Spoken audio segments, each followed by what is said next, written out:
Hi, and welcome to TalkRx with Dr. Neha. I have Jess here with us in Bali, and she wanted to ask some communication questions, and she's brave enough to do it so that all of you can learn while she's in the hot seat. So, welcome, Jess. Thank you. Yeah. So, tell me, what are you thinking about? What else could we be thinking about with our watermelon and papaya drinks? Cheers, these are gorgeous. Cheers. Have a little sip of that. So, tell me.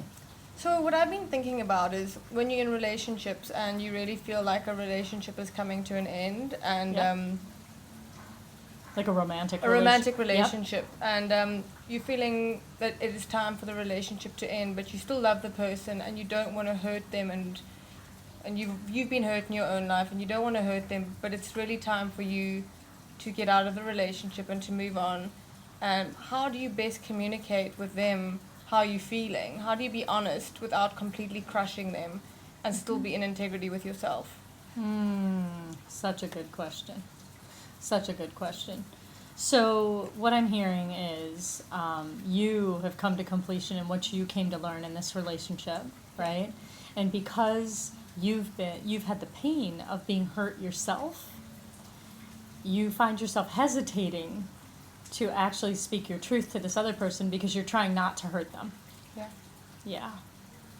So I think if there's a person on this planet who has not stayed in a relationship like long after it's expired, I would be very impressed, and I would love them to come on the video blog. I think it's a common experience, and that hesitation is the part, really that we're talking about here. It's kind of like I say about the patients in the hospital. Sometimes their families will tell me, don't tell them how sick they are, right? So don't tell this person how sick they are. And I say to them, oh, they know. Like, they've lived in that body for 83 years. They know when it's riddled with cancer. They know when the end is near. They can feel it. Yeah. Right? So the first thing is to trust in that other person.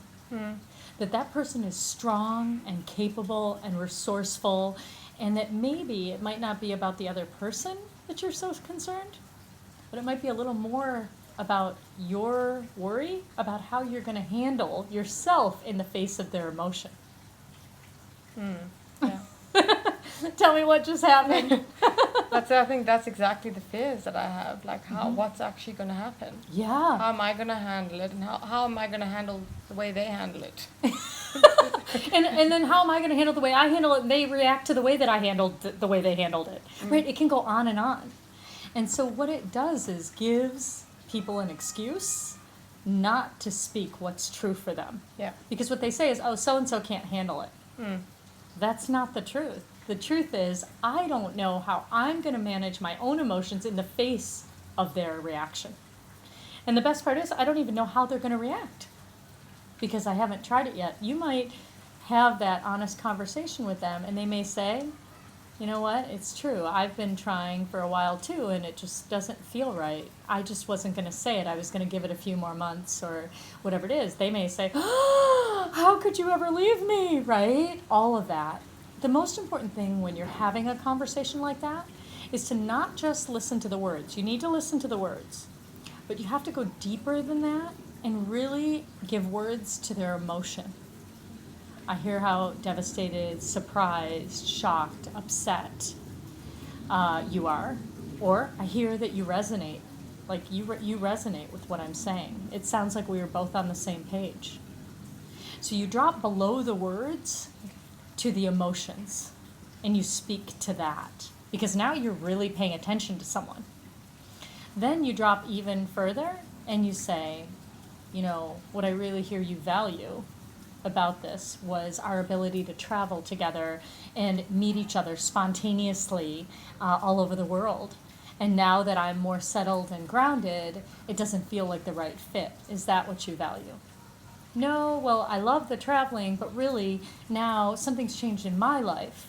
So you see how when you're open and you're curious and you're listening below the words for the emotion and for what someone values, you'll have enough confidence that no matter how they show up, as long as you're present, you'll be able to navigate it. It's just about being transparent in that way. Yeah, and getting out of yourself and into them. So when you say, you know, this isn't working for me, your job now is to manage yourself, breathe, manage yourself enough that you can be present for the other person's reaction and experience and stay true to that.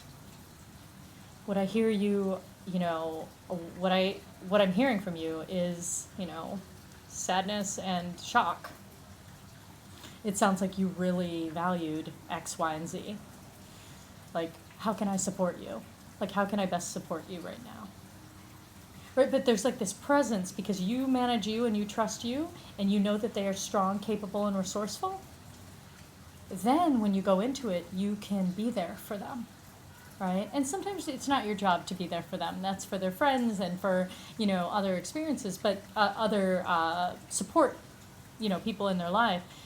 But the truth is, to get through that actual conversation, you would want to be able to manage yourself through breathing and calming yourself down, and then open yourself up to being a witness and a, you know, compassionate to their reaction. Without it meaning that you are somehow a horrible person. Yeah, Right? absolutely. So tell me, any takeaways from what we've just talked about?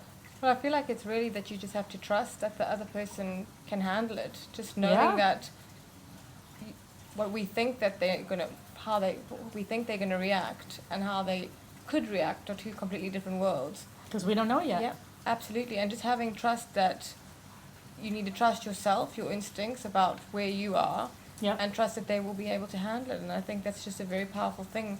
Not assuming how the other person's going to react, but rather just trusting that by you being honest and Yeah. vulnerable, Yep.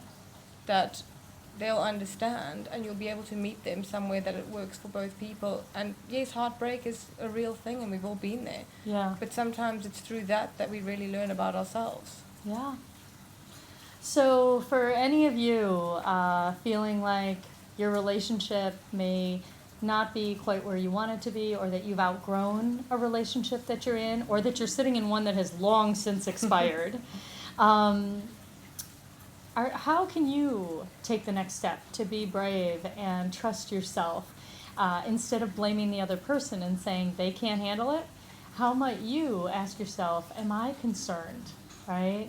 What am I concerned about? Am I concerned that maybe I won't be able to handle their emotional reaction? And might that be the true reason that you're holding back? So thank you for being with us in this week with TalkRx.